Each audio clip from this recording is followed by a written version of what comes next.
ورحمۃ اللہ وبرکاتہ۔ الحمد للہ وکفا وسلام علی حبیبہ المصطفیٰ، اما بعد فاعوذ باللہ من الشیطان الرجیم، بسم اللہ الرحمن الرحیم۔ ان اللہ وملائکتہ یصلون علی النبی یا ایہا الذین آمنوا صلوا علیہ وسلموا تسلیما۔ اللہم صل علی سیدنا مولانا محمد معدن الجود والکرم وآلہ واصحابہ الکرام وابنہ الکریم وبارک وسلم صلاۃ دائمۃ سرمدا ابدا۔ بسم اللہ الرحمن الرحیم۔ ومن يعمل سوءا او يظلم نفسه ثم يستغفر الله يجد الله غفورا رحيما ومن يكسب اثما فانما يكسبه على نفسه وكان الله عليما حكيما ومن يكسب خطيئة او اثما ثم يرمي به بريئا فقد احتمل بهتانا واثما مبينا صدق الله مولانا العظيم۔ اور جو کوئی برائی یا اپنی جان پر ظلم کرے پھر اللہ سے بخشش چاہے تو اللہ بخشنے والا مہربان پائے گا، اور جو گناہ کمائے تو اس کی کمائی اسی کی جان پر ہے، اور اللہ علم و حکمت والا ہے۔ اور جو کوئی خطا یا گناہ کمائے پھر اسے کسی بے گناہ پر تھوپ دے تو اس نے ضرور بہتان اور کھلا گناہ اٹھایا۔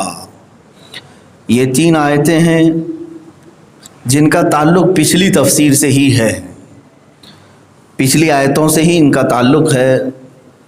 آپ نے سنا ہوگا اس سے قبل کی آیتیں جس میں ہم نے یہ بیان کیا تھا کہ جھوٹوں کی وکالت کرنا بھی بہت بڑا گناہ ہے، مجرمین کی حمایت کرنا بھی گناہ ہے۔ مدینہ طیبہ میں ایک شخص تھا طعمہ نام کا، جو بظاہر مسلمان تھا، یعنی اسلام پر ہی عمل کرتا تھا، نماز روزے ساری چیزیں اس کی ویسی تھیں، طعمہ بن ابیرق، لیکن وہ چور تھا، پرانا چور تھا، چوری کی عادت تھی۔ ایک بار اس نے ایک مسلمان کے گھر سے چوری کی، قتادہ بن نعمان کے، اور پھر لے جا کر کے ایک یہودی کے گھر میں سامان چھپایا۔ پھر جب چوری پکڑی گئی تو اس نے اپنی چوری کا الزام یہودی کے اوپر ڈال دیا کہ میں نے چوری نہیں کی، یہ یہودی ہی نے چوری کی، جس کے گھر میں اس نے امانت کے طور پر مال رکھا تھا اسی پر الزام بھی لگایا۔ اور رسول کریم صلی اللہ تعالیٰ علیہ وسلم کی بارگاہ میں پہنچ کر کے بھی جھوٹی قسم کھایا، کہا کہ میں نے چوری نہیں کی، یہودی کے اوپر بہتان لگایا۔ رسول کریم صلی اللہ تعالیٰ علیہ وسلم کی بارگاہ میں بھی جھوٹ بولا۔ اب کئی گناہ اس کے ایک ساتھ تھے۔ سب سے پہلا گناہ چوری کیا، دوسرا گناہ یہ کہ یہودی کے گھر میں وہ امانت کے طور پر رکھا تھا اپنا سامان چوری کیا ہوا، پکڑے جانے پر اسی پہ چوری کا الزام بھی لگایا، یہ دوسرا گناہ تھا۔ کسی بھی بے قصور پر الزام لگانا، تہمت لگانا، یہ ایک بڑا گناہ ہے۔ تیسرا گناہ اس نے کیا، رسول کریم صلی اللہ تعالیٰ علیہ وسلم کی بارگاہ میں کھڑے ہو کر کے جھوٹ بولا، جھوٹ بولنا۔ اور چوتھا گناہ جو اس نے کیا حضور پاک صلی اللہ تعالیٰ علیہ وسلم کی بارگاہ میں، یعنی ایک تو جھوٹ بولا، تہمت لگایا، چوری کیا، چوتھے نمبر پر اس نے مسلمانوں کو اپنی جھوٹ پر وکیل بنوایا۔ یہ بھی ایک گناہ ہی تھا، جو جری تھا یہ آدمی، لیکن اس کا انجام میں نے آپ کو بتایا کہ وہ شخص اپنی عادت سے باز نہ آیا اور ایک قافلے میں جا کر کے مر گیا، اسلام سے بھی پھر گیا، مرتد، پہلے سے بھی دل میں ایمان تھا نہیں۔ تو اب یہاں جو آیتیں آئی ہیں اس میں اللہ تعالیٰ فرماتا ہے جس نے بھی برائی کی، وَمَن يَعْمَلْ سُوءًا، جو کوئی بھی برائی کرے، او یظلم نفسہ، یا اپنی جان پر ظلم کرے، ثم یستغفر اللہ، پھر اللہ سے اگر بخشش چاہے، مغفرت طلب کرے، توبہ کرے، یجد اللہ غفور الرحیم، رب تعالیٰ فرماتا ہے تو پھر وہ بندہ اللہ کو بخشنے والا مہربان پائے گا۔ یعنی رب تبارک و تعالیٰ ان تمام گناہوں کے بعد بھی اعلان یہ فرما رہا ہے کہ اگر تم اب بھی بخشش طلب کرو گے تو مولا مہربان ہے، مغفرت فرما دے گا۔ آگے چل کر کے آیتیں آتی ہیں، صرف اور صرف رب ذوالجلال نے ارشاد فرمایا کہ اللہ تعالیٰ شرک کو معاف نہیں کرے گا، اس کے علاوہ جو بھی گناہ ہے وہ معاف فرمائے گا۔ ان اللہ لا یغفر ان یشرک بہ ویغفر ما دون ذلک لمن یشاء۔ شرک جو ہے اللہ کے ساتھ کسی دوسرے کو ٹھہرا لینا، خدا کے برابر کا درجہ دے دینا، یا اللہ کی صفات کسی دوسرے میں تسلیم کر لینا، یہ شرک، یا کفر کیا، اسلام کا انکار کیا۔ شرک اور کفر معاف نہیں ہوتے، اس کے علاوہ جو بھی گناہ کیا ہے وہ اللہ کے فضل پر ہے، چاہے تو وہ معاف فرماتے۔ اب یہاں پر دو چیزیں ہیں، یعمل سوءا او یظلم نفسہ۔ بظاہر دیکھا جائے تو یہ دونوں کا معنی ایک ہی ہوتا ہے، اب میں ترجمہ کر رہا ہوں، آپ کو سمجھ میں آئے گا۔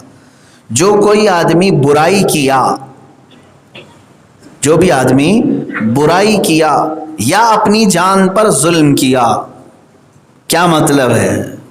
برائی کیا، اپنی جان پر ظلم کیا، یہ دیکھا جائے تو دونوں کا ایک ہی معنی ہے، برائی کرنا اور اپنی جان پر ظلم کرنا۔ اس کو الگ الگ یوں بیان کیا گیا اس لیے تاکید کے طور پر کہ اے بندے، جو کچھ بھی تم گناہ کرتے ہو اس میں کسی کا نقصان نہیں سوائے تمہارے اپنی جان کے۔ کس کا نقصان ہے؟ اپنا خود کا نقصان ہے۔ مثال کے طور پر تمہارا کسی سے جھگڑا ہو رہا تھا، بہت غصے میں آئے اور اس کے بعد تم برداشت نہیں کر پائے، تم نے کیا کیا؟ جا کر کے دیوار پہ سر مارنے لگ گئے۔ کچھ لوگوں کو ایسی عادت ہوتی ہے، زور زور سے سر مارا، پتھر اٹھا کر کے ادھر مارا، چاقو لگا لیا۔ تو ہائے بہادر، تو نے جھگڑے میں کس کا نقصان کیا؟ کس کا نقصان؟ سامنے والے کو تو کچھ نہیں پچھاڑ پایا۔ تو ایسے گاما پہلوان جو ہے ہمیشہ اپنے آپ کا نقصان کرتے ہیں، اور گناہ میں بھی ایسے ہی ہوتا ہے، بندہ لذتیں حاصل کرنے کی غرض سے کچھ نہ کچھ ایسے کرتوت کر جاتا ہے جس کا وبال اس کی جان پر ہی آتا ہے، اسی کے اوپر ہے۔ آگے رب تعالیٰ فرماتا ہے کہ وَمَن يَكْسِبْ إِثْمًا فَإِنَّمَا يَكْسِبُهُ عَلَى نَفْسِهِ، جو گناہ کرے گا، جو گناہ کمائے گا، اس کی کمائی اسی کی جان پر پڑے گی، یہ نہیں ہے۔ اور ایک جگہ آیت ہے، 2-3 مرتبہ یہ اللہ تعالیٰ کا فرمان ہے، لا تزر وازرۃ وزر اخرى، کسی دوسرے کا کیا ہوا گناہ تمہارے سر پر نہیں ڈالا جائے گا، جو تم کیے ہو وہ تم بھگتو گے، اور تمہارا کیا ہوا کسی اور کے سر پہ بھی نہیں ڈالا جائے گا۔ لیکن انسان یہاں پر ہمیشہ زندگی میں اپنے گناہوں کو دوسرے کے سر پہ ہی ڈالتا ہے۔ دیکھ لینا آپ کبھی بھی اپنے کرتوت کا وہ اقرار نہیں کرتا کہ میں نے ایسا کیا، بعض مقامات پر کر لیتا ہے، لیکن اکثر اپنے گناہ اور اپنی برائیوں کا بوجھ کسی اور کے سر پہ ڈال دیتا ہے۔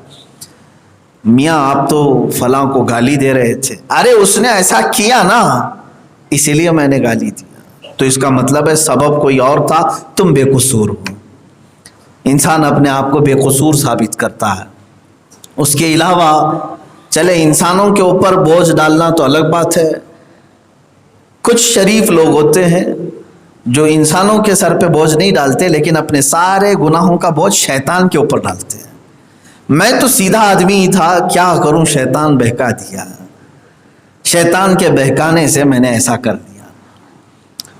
یا تو نفس امارہ کے شیطان کی طرف اکثر یہ بوجھ ڈال دیا جاتا ہے، ابلیس لعین کے سر پر، نماز کیوں نہیں پڑھتے، فجر میں کیوں نہیں آئے، کیا کروں، اٹھنا تو چاہتا تھا، شیطان اتنی گہری نیند سلا دیا، خبیث ہے، مردود ہے، لعین ہے، آپ نے 3-4 اس کے اوپر گالیاں بھی رکھ دی، ٹھیک ہے، لیکن اپنے آپ میں تبدیلی یہ بندہ نہیں چاہتا۔ یہی اللہ رب العزت نے یہاں تاکیداً فرمایا، جو گناہ تم کر رہے ہو کسی کے سر پہ ڈالنے سے کچھ نہیں ہوتا، تم خود بھگتو گے اس کو۔ یہاں پر ایک شعر ہے جو مشہور ہے، کہا جاتا ہے، نہ ادھر ادھر کی بات کر مجھے یہ بتا قافلہ لٹا کیوں، نہ ادھر ادھر کی بات کر مجھے یہ بتا قافلہ لٹا کیوں، مجھے رہزنوں سے غرض نہیں تیری رہبری کا سوال ہے۔ رہزن کہتے ہیں ڈاکوؤں کو جو راستے میں لوٹ لیتے ہیں۔ میاں صاحب کوئی آ رہے تھے قافلہ لے کر کے دلی سے ممبئی، لٹ گئے بیچ میں، ہم نے پکڑ کر کے پوچھا اتنا سارا سامان ساتھ میں لا رہے تھے، لٹ گئے آپ؟ کہا کیا کروں، چور ایسے تھے، ڈاکو ایسے تھے، فلاں تھے، ان لوگوں نے لوٹ لیا، سارا الزام ڈاکوؤں کے سر پہ ڈال دیا۔ تو اب شاعر نے یہی کہا ہے مجھے یہ مت بتا رہزن ڈاکو کیسے تھے، چور کیسے تھے، سوال تو تیری رہبری کا ہے، تو کیا کر رہا تھا اس وقت جب ڈاکو آئے تھے، تب تو کیا کر رہا تھا؟ میرے عزیزو تم ہزار ہیلے بہانے کرو، شیطان نے مجھے بہکایا، مجھے فلاں چیز نفس ادھر لے گئی ادھر لے گئی، دوستوں نے گمراہ کیا، یہ سب عذر نہیں قبول کیے جائیں گے، تمہاری جان پر ہی یہ ساری آفتیں پڑیں گی، قیامت کے دن تم سے ہی سوال ہوگا، اپنے گناہوں کا بوجھ اگر تم دوسروں پر ڈالتے ہو تو یہ قبول نہیں کیا جائے گا، یہی کہا جائے گا۔ اللہ فرماتا ہے میں نے تجھے شر اور خیر پہچاننے کی صلاحیت پہلے سے دی تھی، تو جانتا تھا اچھا کیا ہے برا کیا ہے، مزے تو لے لیا، اب یہاں آ کر کے الزام کسی اور کے سر پہ ڈالتا ہے۔ مجھے بتاؤ گناہ کرنے والے پاگل تو نہیں ہوتے؟ پاگل تو نہیں، پاگلوں کے اوپر سے تو شریعت کا قلم اٹھا لیا گیا، کیونکہ ذہن ہے نہیں، عقل ہے نہیں، دماغ نہیں ہے، تو ان کے اوپر احکام بھی نہیں ہے۔ لیکن جتنے گناہ کرتے ہیں کیا سب پاگل ہوتے ہیں؟ سب دماغ سے پیدل ہوتے ہیں؟ سب عقل والے ہیں؟ سب ذہن رکھنے والے ہیں؟ سوال یہی ہوگا چلو ٹھیک ہے شیطان نے تمہیں بہکایا، جس وقت وہ شیطان تمہیں وسوسے ڈال رہا تھا تمہاری عقل کہاں تھی؟ تمہارا دماغ کس طرف تھا؟ کیا تمہیں اس بات کا خیال نہیں تھا کہ اللہ تمہیں دیکھ رہا ہے؟ کیا تمہیں اس بات کا احساس نہیں تھا کہ اللہ کے حضور تمہیں حاضر ہونا ہے؟ اسی لیے یہ حدیث مجھے یاد آتی، اللہ کے نبی صلی اللہ علیہ وسلم نے ارشاد فرمایا مومن جب زنا کرتا ہے اور شراب پیتا ہے، دو چیزوں کے بارے میں، نشہ، زنا کرتا ہے یا نشہ کرتا ہے تو اس وقت اس کے ساتھ ایمان نہیں رہتا، ایمان نکال لیا جاتا ہے سر کے اوپر سے۔ حضور اکرم صلی اللہ تعالی علیہ وسلم کی حدیث ہے ایمان کی حالت میں کوئی بندہ یہ گناہ کر ہی نہیں سکتا۔ ایمان کہتے ہیں اللہ کو ماننا، اللہ قادر مطلق ہے، تو جس کے دل میں یہ ایمان ہے کہ رب دیکھ رہا ہے، ارے میاں یہاں تو عام انسان اگر دیکھ رہا ہے تو ہم سطر نہیں کھولتے، مجمع میں کیا آپ اپنے سطر کھول کے بیٹھتے ہیں؟ انسان اگر کوئی دیکھ رہا ہے پردے ہٹا دیتے ہیں، کھڑکیاں بند کر دی جاتی ہیں کہ کوئی دیکھ نہ لے، ہم اپنا سطر انسانوں سے چھپاتے ہیں۔ تو خلاق العالمین جس نے ہمیں پیدا کیا، ہماری رگ رگ سے واقف ہے، اس سے غفلت کیسے کر سکتا ہے بندہ؟ زنا اور نشہ، یہ دو چیزوں کے وقت میرے آقا نے فرمایا ایمان اس کے ساتھ نہیں رہتا، اٹھا لیا جاتا ہے۔ تو آپ یہ نہیں کہہ سکو گے میرے عزیزو کہ مجھے خیال نہیں تھا، مجھے پتہ نہیں تھا، یہ تمام چیزیں عذر نہیں ہیں، جو گناہ کرو گے اس کا وبال تمہارے اوپر۔ اب یہ ظلم کہا گیا ہے، ظلم کسے کہتے ہیں؟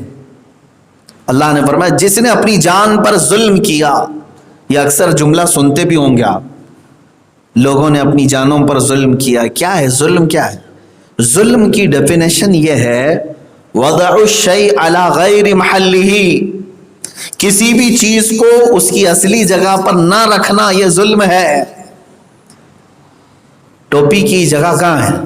سر ہے، ٹوپی کو اگر کسی نے نکال کر پیروں میں پہن لیا تو یہ ٹوپی کے ساتھ کیا ہوا؟ ظلم ہوا۔ کرتے کو نکال کر کے پیجامے کی جگہ پہن رہا ہے، کرتے پر ظلم کیا اس نے۔ جس کی جو جگہ ہے اس جگہ کو چھوڑ کر دوسری جگہ کرنا، یہ کیا ہے؟ ظلم ہے۔ سجدے کی جگہ، سجدہ کس کے لیے ہے؟ صرف اللہ کے لیے، اور اگر اس نے کسی دوسرے کے لیے سر جھکا دیا تو اس نے اپنی جان پر اس سجدے پیشانی کے ساتھ ظلم کیا۔ اس نے پیشانی صرف بارگاہ رب العزت میں رکھنے کے لیے بنائی گئی تھی، دوسری جگہ رکھا تو کیا کیا اس نے؟ ظلم کیا، اپنی پیشانی کے ساتھ، اپنے سر کے ساتھ ظلم کیا۔ تمہاری زبان حلال لقمے چکھنے کے لیے بنایا اللہ نے، لیکن اس پر تم نے حرام لقمہ ڈال دیا۔ ظلم کس پہ ہوا؟ زبان پر ظلم کیا، زبان پر ظلم کیا۔ ہاتھوں کو اللہ تعالیٰ نے تنبیہ کر کے تمہیں دیا تھا کہ اس ہاتھ کو کبھی خدا کے نافرمانی میں نہ اٹھانا، گناہ کے لیے نہ اٹھانا، لذتوں کے لیے نہ اٹھانا۔ اللہ تعالیٰ نے تمہیں یہ ہاتھ جو دیا ہے، لوگ یہ سمجھتے ہیں یوں ہی مل گئے۔ ہاتھ کٹے ہوئے سے پوچھو کہ ہاتھ کی قیمت کیا ہوتی ہے۔ جس کی 5 انگلیاں نہ ہو، ہتھیلی نہ ہو، پوچھ لینا کہ کیسی دقت ہوتی ہے، تکلیف ہوتی ہے۔ میرے عزیز، وہ ایک تنکا اٹھا نہیں سکتا۔ ہاتھ تمہاری یعنی زندگی کی آدھی طاقت ہے۔ ہاتھ نہ ہو، نہ تم اپنے ہاتھ سے پانی کا گلاس لے پاتے ہو، نہ کھانے کا لقمہ لے پاتے ہو، نہ قلم پکڑ سکتے ہو، نہ کوئی نوٹ اٹھا سکتے ہو۔ تمہاری ہاتھ کاٹ دیے جائیں تو کیا کرو گے؟ ہم نے معذوروں کو دیکھا ہے، کبھی کبھار آنکھیں بہہ جاتی ہیں یہ دیکھ کر کے کہ ہم 5 انگلیوں کو سمجھتے ہیں یہ مفت میں ملی ہوئی، فری میں ملی ہوئی، اس سے جو چاہے کر لو، جو چاہے کر لو۔ اسی لیے کسی پر ہاتھ بھی اٹھا دیا، کسی کا مال اسی سے نوچ بھی لیا۔ کبھی انہی ہاتھوں سے ہم نے اپنی شرمگاہ سے کھیلا، انہی ہاتھوں سے جو ہے غلاظتوں کو دیکھا، انہی ہاتھوں سے غلاظتوں کو چھوا۔ اس ہاتھ کو ہم نے بے حیا بنا دیا، تو گویا کہ ہم نے اس ہاتھ کے ساتھ ظلم کیا ہے۔ اور یہی خدا کا قانون ہے، قیامت کے دن جس کے ساتھ ظلم ہوا ہوگا وہ سب بولیں گے، سب بولیں گے۔ مظلومین کو اللہ اجازت دے گا کہ تمہارے ساتھ کس کے ساتھ ظلم ہوا۔ غریب آئیں گے، فقیر آئیں گے، جو امیروں نے ان پر ظلم کیا تھا وہ سب بول رہے ہوں گے۔ اسی اثنا میں یہ ہاتھ پیر بھی بولنے لگ جائیں گے، آنکھیں بولنے لگیں گی، کان بولنے لگیں گے، یہ تمام اعضاء ہمارے بولنے لگیں گے۔ پوچھا تھا یہ کیوں بول رہے ہیں؟ کہا اس لیے کہ ان پر بھی ظلم ہوا ہے، اس بندے نے ہم سب پر بھی ظلم کیا ہے، اور آج مظلوموں کی اللہ سن رہا ہے تو ہم سب بھی سنائیں گے۔ یہاں تک کہ حدیث پاک میں ران کی چمڑی بھی بات کرے گی، بندے کے ران کی چمڑی بھی بات کرے گی قیامت کے دن، اور وہ کہے گی کہ مولا تبارک و تعالی، بظاہر تو یہ مجھے ہمیشہ چھپا کر رکھتا، لیکن اس نے تیری دی ہوئی امانت میں خیانت بہت کیا ہے۔ یہ تمام چیزیں ظاہر کر دی جائیں گی، بتائی جائیں۔ یہ ہے جانوں پر ظلم کرنا۔ عزیزان گرامی، اس کی تفصیل بہت طویل ہے۔ جان پر ظلم کرنا کسے کسے کہتے ہیں؟ یہ تو اعضاء پر ہوا، کبھی بندہ کفر کر کے اپنی پوری جان پر ہی ظلم کر رہا ہے۔ اب میں نے جو تعریف بتائی، ڈیفینیشن، کہ جو چیز جہاں رکھنے کی ہے وہیں رکھیں تو انصاف ہے، اگر غلط جگہ رکھا تو ظلم ہے۔ اسی کو کیا کہتے ہیں؟ ظلم۔ اب ہم سمجھتے ہیں چلے ہاتھ پیر اپنے کاموں کے لیے دیا تھا، یہ جان کس کے لیے دیا اللہ نے؟ یہ جان کس کی ہے؟ تو اگر علماء اہل سنت کی سنو تو پتہ چلا یہ جان صرف رسول اللہ کے لیے دیا ہے، اللہ تعالیٰ نے اسلام کے لیے تمہیں دیا ہے، اور اگر اسلام نہیں ہے تو پھر تمہاری جان کا کوئی مطلب بھی نہیں ہے۔ اللہ کے حبیب صلی اللہ تعالیٰ علیہ وسلم کی عظمت، ان کی ناموس، اللہ رب العزت کی وحدانیت اور اسلام کی بقا، یہی اس کا مقصد ہے جان کا۔ اور اگر تم اپنی جان کسی اور پر فدا کرنے کی بات کرتے ہو تو میرے عزیز تم اپنی پوری جان پہ ظلم کر رہے ہو، پوری جان پہ ظلم کر رہے ہو۔ آپ یہ نہیں کہتے، بعض مقامات پر جھوٹے عشق اور جھوٹی محبتوں کے قصوں میں یہ کہا جاتا ہے محبوبہ کو میری جان تیرے لیے حاضر ہے۔ کیوں میاں؟ اللہ نے تمہیں جان مفت میں دیا ہے، اسی لیے کسی پر بھی نچھاور کر دو گے، لٹا دو گے؟ لا کر کے دکھاؤ اس طرح کی ایک اور جان۔ قرآن تو کہتا ہے تم ایک مکھی بھی نہیں پیدا کر سکتے۔ انسانی جان تو بہت بڑی بات ہے، ایک مکھی نہیں بنا سکتے، تم مکھی نہیں پیدا کر سکتے۔ قرآن پاک میں اللہ تعالیٰ نے فرمایا ضعف الطالب والمطلوب، کمزور ہے مکھی، بہت کمزور ہے، لیکن تم بہت طاقتور ہو نا، وہ بنا نہیں سکتے اس لیے تم بھی کمزور ہو۔ انسانی جان کو اس طرح ادھر ادھر فدا کرنے کی بات نہ کریں۔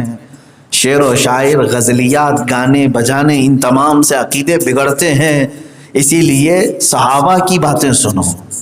اللہ اکبر، دنیا میں ہم نے کچھ مقولے، کچھ باتیں ایسی سنی ہیں جو آج بھی کانوں میں گونجتی ہیں۔ حضور کی بارگاہ میں جب وہ آتے تھے تو سیدھے یوں کہتے تھے فدا کا ابی و امی یا رسول اللہ، میرے ماں باپ آپ پر قربان ہوں یا رسول اللہ، فدا کا روحی یا رسول اللہ، میری روح آپ پر قربان ہے یا رسول اللہ۔ وہ یہ کہتے تھے ہماری جانیں آپ پر قربان ہے۔ عزیزان گرامی وقال، رسول کریم صلی اللہ تعالیٰ علیہ وسلم کے لیے، اسلام کی بقا کے لیے، اللہ والوں کے لیے ہماری جان ہے، اور اگر ہم نے یہ غلط کاموں میں اس کو استعمال کیا تو گویا کہ ہم نے اپنی جان پر ظلم کیا۔ اب چلتے ہیں، یہ سب ظلم ہوئے ہیں، بہتوں سے ہوئے، کیا کیا جائے مولا؟ کسی کے ہاتھ، کسی کے پیر، کسی کی آنکھیں، کسی کی زبان، کسی کے کان مظلوم ہیں، ظلم کیے گئے ہیں یہ سب اعضاء۔ اب کیا کیا جائے رحمان؟ کیا ہم سب ظالموں میں اٹھائے جائیں گے؟ ظلم کرتے تھے دنیا میں، گناہ کر کر کے اپنی جانوں پر ظلم کیے ہیں، ہم ظالموں میں اٹھائے جائیں گے؟ تو رب تعالیٰ نے دنیا میں موقع دیا، فرماتا ہے ثم یستغفر اللہ، جو اللہ سے استغفار کرے، توبہ کر لے، مرنے سے پہلے، مرنے کے وقت نہیں، مرنے سے پہلے توبہ کر لیا، استغفار کیا، بخشش طلب کیا، یجد اللہ غفور الرحیم، اللہ فرماتا ہے پھر اللہ کو بخشنے والا مہربان پائے گا۔ تمہارے یہ جتنے ظلم تم نے کیے تھے وہ سب ہٹا دیے جائیں۔ بڑی بڑی چیزیں بھی ہیں میرے عزیزو۔ رسول پاک صلی اللہ تعالیٰ علیہ وسلم کی بارگاہ میں ایک صحابی حاضر ہوئے، میرے پاس کسی نے سوال بھی کیا تھا، اور اگر وہ ان تک یہ بات پہنچ رہی ہو تو اسی تفسیر میں ان کا جواب بھی مل جائے گا، اسی تفسیر میں، اور اس حدیث کو جو میں ذکر کرنے جا رہا ہوں اسی میں ان کا جواب مل جائے گا۔ رسول پاک صلی اللہ تعالیٰ علیہ وسلم کی بارگاہ میں ایک صحابی حاضر ہوئے، اور انہوں نے کہا اے اللہ کے نبی، میں نے اپنے آپ پر بڑا ظلم کیا ہے، بہت ظلم کیا ہے۔ حضور پاک صلی اللہ تعالیٰ علیہ وسلم نے پوچھا کیا کیا تم نے؟ تو انہوں نے کہا بتاتے بتاتے کلیجہ منہ کو آتا ہے، کیسے بتاؤں؟ پھر حضور اکرم صلی اللہ علیہ وسلم نے فرمایا بتاؤ کیا تم نے کیا؟ تو انہوں نے کہا مجھ سے زنا ہو گیا ہے، لیکن خیال آ گیا، اب یاد آ گئے، بھیانک گناہ ہے، اسلام میں سزا بھی بھیانک ہے، اور دنیا میں جو سزا دی جاتی ہے وہ قیامت میں دی جانے والی سزا کا 100واں حصہ ہے، 100واں حصہ۔ اندازہ کر لینا، ایک حصہ اگر یہاں سزا اسلامی طور پر ہے تو اس کا 99+ زیادہ حشر کے میدان میں اٹھایا جائے گا۔ اگر سزا یہاں نہیں ملی تو پھر 100 حصے وہاں لینے کے لیے تیار ہو۔ صحابہ کو تو یہ معلوم تھا، اسی لیے حضور کی بارگاہ میں حاضر ہو جاتے تھے، جو ہے وہ یہیں نپٹا لو، اچھا ہے۔ یا رسول اللہ صلی اللہ علیہ وسلم مجھے پاک کر دیں۔ رحمت عالم نور مجسم صلی اللہ تعالیٰ علیہ وسلم نے 3 بار پوچھا ہوش و حواس میں کہہ رہے ہو؟ کہا ہاں بالکل ہوش و حواس میں کہہ رہا ہوں۔ تمہیں معلوم ہے اسلام میں زنا کی سزا کیا ہے؟ کہا ہاں معلوم ہے، شادی شدہ ہو تو سنسار کر دیا جائے، پتھروں سے ہلاک کر دیا جائے، یہ ہے بڑی سزا، اور اگر شادی شدہ نہیں ہے تو 100 کوڑے مارے جائیں، آدھا زمین میں دفن کر کے، اتنی سخت ترین سزا ہے یہ۔ بعض لوگ اس پر سوال اٹھاتے ہیں، لوگ کہتے ہیں اسلام بہت کٹر واد ہے، بہت سخت سزائیں دیتا ہے۔ جب ان کی بیٹیوں کا ریپ ہوتا ہے تب پتہ چلتا ہے کہ یہ خود بھی مطالبہ کرتے ہیں کہ ریپسٹ کو موت کی سزا دے دو، جلا دو، مار دو۔ جس کے گھر میں یہ ہوتا ہے وہ خود مطالبہ کرتا ہے کہ نہیں ہم زانی کو نہیں چھوڑیں گے، ریپسٹ کو مارو، قتل کرو، ٹکڑے کرو۔ میرے عزیز یہی تو اسلام کی خوبی ہے، وہ ہر عورت کو بیٹی کا درجہ دیتا ہے۔ زنا پر اتنے سخت ترین سزا کیوں رکھی گئی؟ اس کی وجہ یہی ہے کہ 100 بار سوچے، کوئی بھی اپنی شہوت کی اور اپنی حیوانیت کی پیاس بجھانے کے لیے کسی کو نشانہ بناتا ہے اور اسلام کی طرف اس کا خیال ہے تو ڈر جائے گا، کانپ جائے گا۔ اور قرآن نے جو سزا کا حکم دیا وہ ایسے نہیں کہ چھپ کر کے کہیں اندر مار دینا ختم، نہ فَلْيَشْهَدْ عَذَابَهُمَا طَائِفَةٌ مِّنَ الْمُؤْمِنِينَ، اللہ فرماتا ہے سارے مومنوں کو جمع کرو، سب کے سامنے سزا دو، زانی اور زانیہ کے۔ سورہ نور کی شروع کی آیتیں ہیں۔ خیر، انہوں نے جب یہ کہا تو اللہ کے نبی صلی اللہ علیہ وسلم نے فرمایا، صحابہ کو حکم دیا کہ انہیں لے جاؤ جبل انم، ایک پہاڑی ہے مدینے میں، وہاں سزا دی جاتی تھی، چھوٹی سی پہاڑی تھی، وہاں اوپر سے ڈھکیل دیا جاتا، پھر سنسار کیا جاتا، پتھر مارے جاتے۔ تو ماعز اسلمی جن کا نام تھا، انہیں لے گئے صحابہ، اس پہاڑی کی چوٹی سے انہیں نیچے بھیج دیا گیا، اور پھر سبوں نے پتھر اٹھائے، کنکر اٹھائے، جو ہاتھ میں آیا اس سے سنسار کیا۔ اتنا سنسار کیا کہ ماعز اسلمی کی روح قبض ہو گئی، وہ انتقال فرما گئے۔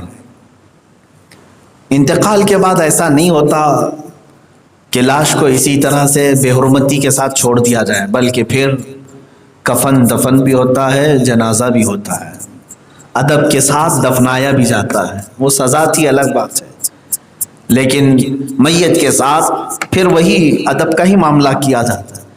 اللہ کے نبی صلی اللہ تعالیٰ علیہ وسلم اس سنساری میں شریک نہیں تھے۔ صحابہ جب واپس آئے، رحمت عالم صلی اللہ تعالیٰ علیہ وسلم پوچھ رہے تھے حالات، ماعز اسلمی کو جب مار رہے تھے تو اس کی کیا کیفیت تھی، کیا کہہ رہا تھا۔ یہ ہے رسول کریم صلی اللہ تعالیٰ علیہ وسلم کا نظام، عدل کو بھی قائم رکھنا ہے اور رحمت کو بھی برقرار رکھنا ہے۔ میرے عزیزوں، کبھی کبھار آپ محسوس کرتے ہوں گے، آپ اپنے گھر میں بیٹے کو مارنا تو نہیں چاہتے، لیکن ادب دینے کے لیے مارتے بھی ہیں اور چھپ کر کے روتے بھی ہیں کہ میں نے ہاتھ کیسے اٹھا دیا بچے۔ ہوتا ہے جس کے دل میں رحم و کرم زیادہ ہو۔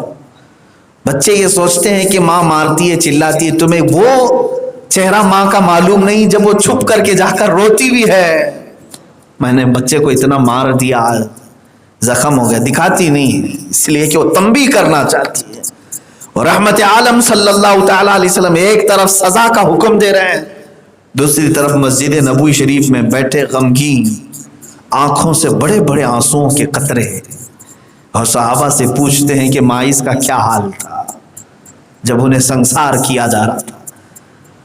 تو سب بڑھ کر کے کیفیت بتا رہے تھے۔ ایک صحابی نے کہا، اے اللہ کے نبی، جب مارا جا رہا تھا تو ان کی زبان پر یہ تھا، ترحم لنا یا رسول اللہ، اے اللہ کے رسول ہم پر بھی رحم ہو جائے، ہم پر بھی رحم ہو جائے۔ اور رحم کی آواز لگاتے تھے۔ حضور اکرم صلی اللہ تعالیٰ علیہ وسلم کی ہچکیاں۔ میرے عزیزو، زنا پر تو سزا ہے، لیکن جو شخص ہے اس سے نفرت نہیں کی جاتی، گناہ سے نفرت ہوتی ہے۔ کسی سے اگر گناہ ہو جائے تو بندے سے نفرت مت کرو، اس کے گناہ سے نفرت کرو۔ وہ بندہ اللہ کا ہے، وہ میرا بھائی ہے۔ اگر کوئی مسلمان غلطی پر ہے، گناہ پر ہے، تو اس کے اندر سے وہ بیماری کو نکالنا ہے، اس بیماری سے نفرت کرنا ہے، نہ کہ پوری ذات سے۔ آج لوگوں نے پوری ذات سے ہی نفرت کرنا شروع کر دیا۔ اللہ کے نبی صلی اللہ تعالیٰ علیہ وسلم نے پھر پوچھا کہ کیا حال تھے ماعز کے؟ ایک صحابی بڑھتے اور کہتے ہیں، میرے ہاتھ میں اونٹ کی ایک ہڈی تھی، وہ لے کر کے میں نے ان کی کھوپڑی پہ مارا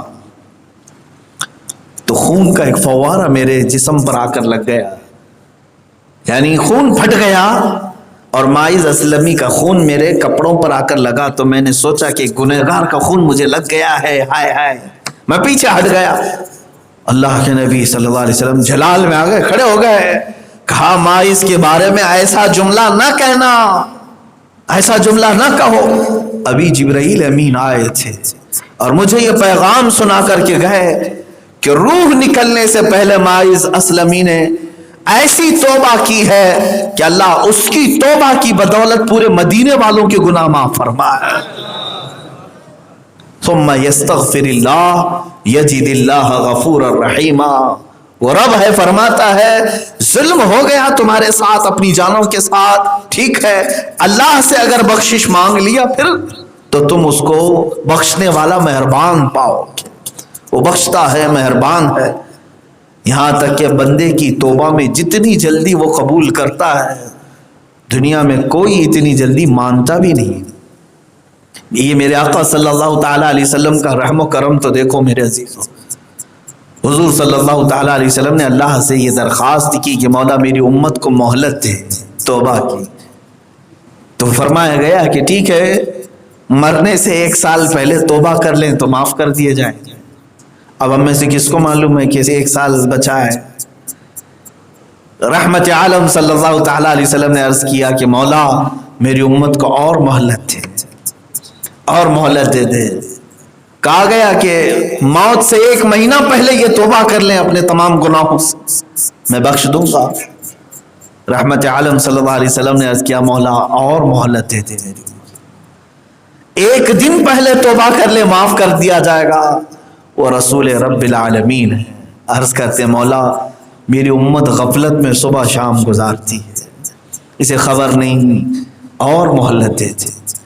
اللہ تعالیٰ نے اپنے حبیب صلی اللہ علیہ وسلم کا اپنی امت سے بے انتہا محبت کرنا دیکھتا ہے، پھر اپنے حبیب کے لیے یہ اعلان فرمایا اے محبوب جاؤ، آپ کی امت غرغرہ شروع ہونے سے پہلے، روح نکلنے سے پہلے، غرغرہ جس کو کہتے ہیں ایک کیفیت آتی ہے جس میں گلے میں آواز رندتی چلی جاتی ہے، خر خر کی آواز آنے لگ جاتی ہے، روح نکلنے کے وقت فرشتے نظر آ جاتے ہیں، سرانے کے بعد وہ دیکھتا ہے فرشتوں کو، اور خرخرے کی جو آواز آتی ہے، ارشاد ہوا اے محبوب آپ کی امت اس خرخرے کی آواز سے پہلے بھی توبہ کر لے، میں سارے گناہ معاف کر دوں گا۔ یہاں تک کی مہلت ہے مسلمانوں، کس کو ملتی ہے؟ کس کو ملتی ہے؟ ہم پکڑے جانے والے ہیں، اگر چوری کیا تھا، کچھ بھی کیا تھا، پولیس دروازے پر آ گئی، اندر بیٹھ کے توبہ کر لو، پولیس واپس چلی جائے گی۔ جج کے پاس حاضر ہو رہے ہو، مقدمہ شروع ہونے سے 1 گھنٹہ پہلے توبہ کر لو، کیا چھوڑ دیا جائیں گے؟ تم بول دو جج کے سامنے کہ جج صاحب کیا تو تھا لیکن 1 گھنٹے پہلے میں نے توبہ کر لیا۔ نہیں میاں، اب کیس چلے گا، سزا بھی ہوگی۔ دنیا کی کوئی عدالت تمہاری معافی تلافی کو قبول نہیں کرتی، سزا دے کر رہتی ہے، وہ صرف رحمان کی عدالت ہے جو مولا فرماتا ہے تم ایک بار استغفار کرو، خرخرہ شروع ہونے سے پہلے بھی مولا تمہارے پچھلے تمام گناہوں کو معاف فرمائے گا۔ عزیزان گرامی وقار، اس طرح کی بے شمار باتیں ملتی ہیں۔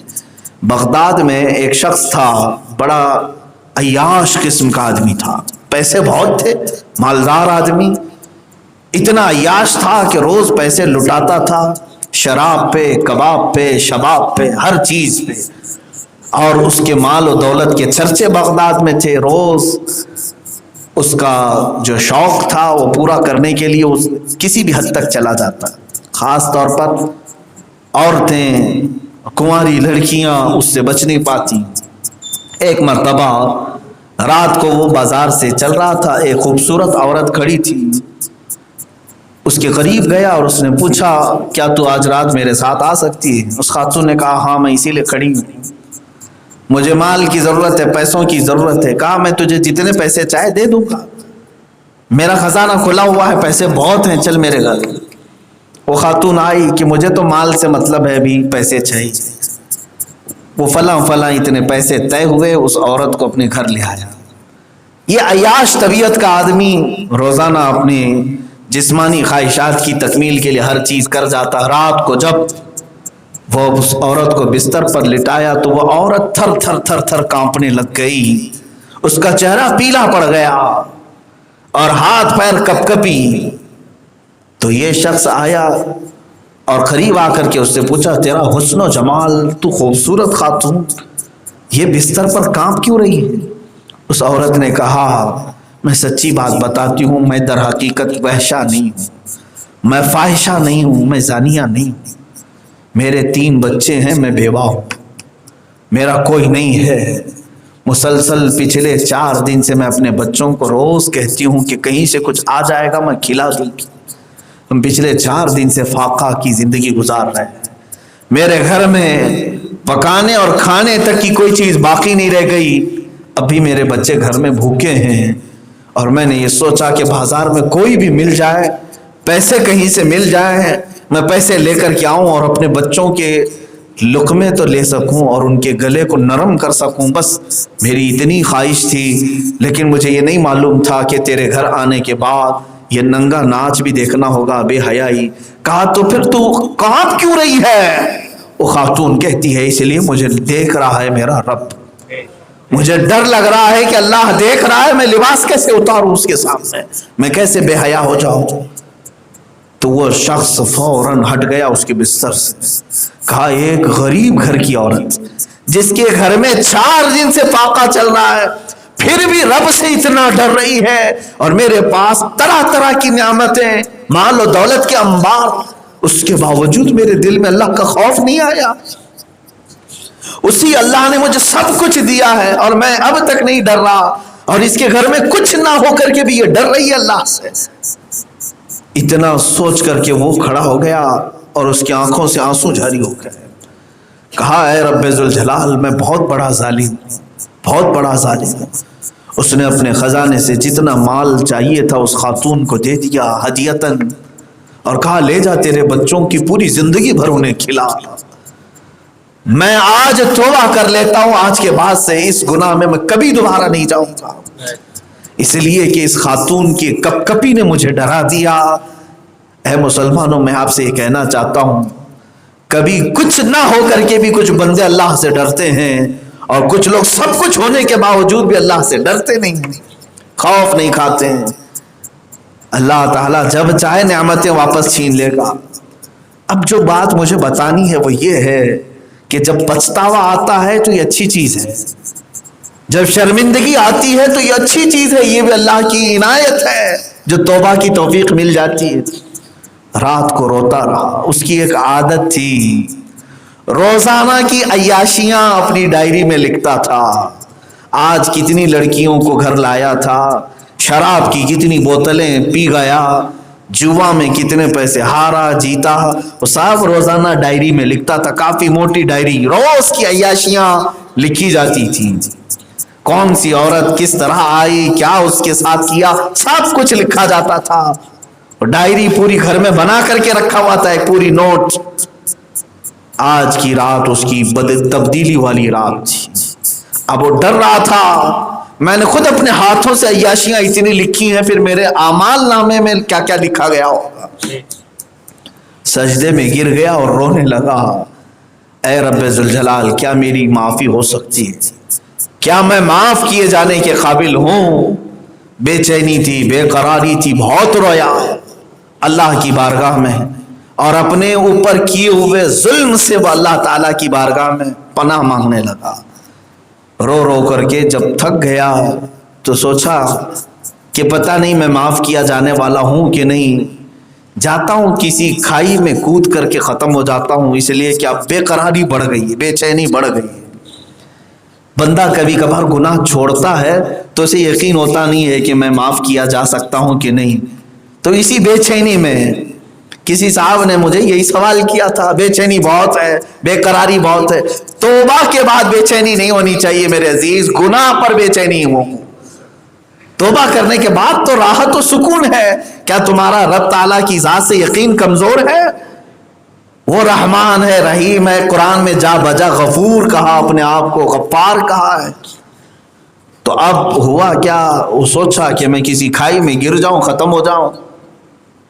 وہ ڈرتے ڈرتے اپنی اس ڈائری کو اٹھایا جس میں روز کی عیاشیاں لکھی جاتی تھی. اس نے اٹھایا.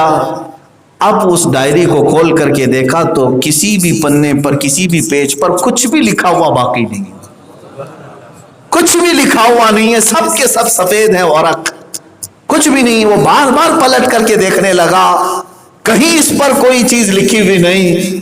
تو اس کے ہاتھ کانپنے لگے. غیب سے ندا آئی، اے بندے، یہ ہماری شان ہے، جب ہم کسی کو معاف کرتے ہیں تو اس کے سارے لکھے ہوئے اوراق کو بھی صاف کرتے ہیں، اس کے نامہ اعمال سے بھی اور دنیا میں لکھی ہوئی چیزوں سے بھی. بلکہ وہ رب ذوالجلال تو ایسے صاف کرتا ہے کہ جو لوگوں کے ذہنوں میں ہوتا ہے وہاں سے بھی مٹا دیتا ہے. کہ آج کوئی بھی صحابہ اکرام رضوان اللہ تعالیٰ علیہ مجمعین کی پچھلی چیزیں یاد کر کے انہیں تانا دیتا ہے کہ پہلے انہوں نے شراب پی تھی، پہلے انہوں نے فلان. نہیں، اللہ نے ذہنوں سے بھی ہٹا دیا. جب پاک ہو جاتے ہیں بندے تو اللہ خوب ستھرا کرتا ہے. بس اس کی شرط یہی ہے جو قرآن میں اللہ فرماتا ہے، ثم یستغفر اللہ، جو بندہ استغفار کرے. استغفار کیا ہے؟ استغفر اللہ ربی من کل ذنب واتوب الیہ. یہ عربی میں ہے، اور آپ اردو میں بھی اللہ سے یوں عرض کر سکتے ہیں، اے اللہ میرے رب، میں تجھ سے بخشش کا سوال کرتا ہوں، میں تجھ سے معافی طلب کرتا ہوں اپنے گناہوں کی، جو انجانے میں کیا جو جانے میں کیا، مولا تو معاف کر دے۔ یہی استغفار ہے۔ اور قرآن میں اللہ فرماتا ہے وَمَا كَانَ اللَّهُ مُعَذِّبَهُمْ وَهُمْ يَسْتَغْفِرُونَ، جب تک میرے بندے استغفار کرتے رہیں گے میں ان پر عذاب نہیں بھیجوں گا، عذاب نہیں آئے گا۔ اللہ کا اجتماعی عذاب جو آتا ہے وہ نہیں آئے گا، استغفار میں باقی رہو، توبہ کرتے رہو۔ یہی آیات کا خلاصہ تھا میرے عزیزوں۔ یہ آیتیں کیوں آئی جانتے ہیں آپ؟ توما کا جو واقعہ ہے پورے مدینے کا وہ یاد کرو۔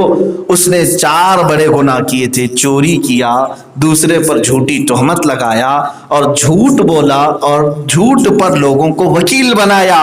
یہ سب ہوا تو مدینے والے جو صحابہ توما کی باتوں میں آ کر کے حضور کی بارگاہ میں اس کی وکالت کرنے کے لیے آ گئے تھے، تو ظاہر سی بات ہے خطا تو ان سے بھی ہوئی۔